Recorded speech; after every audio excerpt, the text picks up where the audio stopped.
Union council शहीद रानी के chairman की हटाने लाइ UC vice chairman Mohammad Ashraf Wazir ऐं काउंसिलरनि सिकंदर अली लगारी, मोहम्मद खान चांडियो, यूसी जे मोज़िज़ हाजी अहसन नोत्यार, शमसुद्दीन सोलंकी ऐं ॿियनि जी अॻुवाणी में यूसी शहीद रानी जे समय रहवाचनि बेडमी चौक खां बदीन बस स्टॉप ताईं रैली कढी एहतजाजी मुज़ाहिरो कयो ऐं यूसी चेयरमैन ख़िलाफ़ सख़्त नारेबाज़ी कई। हिन मौक़े ते अॻुवाणनि ख़िताब कंदे चयो त यूसी चेयरमैन सैफुल्ला नोत्यार करप्शन जी हद करे छॾी आहे।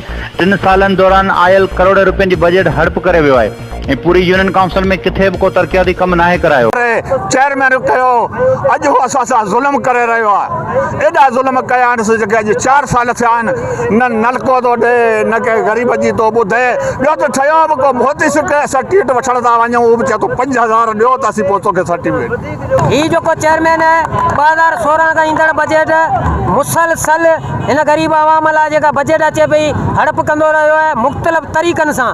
हिन असांजे यूसी में हर यूसी में 2 जा 2 या 3 या 4 मुलाज़िम हूंदा आहिनि, पर हिन कूड़ा जेली मुलाज़िम जंहिंमें हिन जो पंहिंजो पुटु बि अचे थो, जंहिंखे पंहिंजो अंग्रेज़ी में नालो लिखण बि कोन थो अचे, जेको कंप्यूटर ऑपरेटर तो असांजे यूसी जी बजट मां 35,000 पगार खणे पियो, जंहिं अॼु ॾींहं ताईं असांजे यूसी जी ऑफिस जो दरवाज़ो बनाए ॾिठो।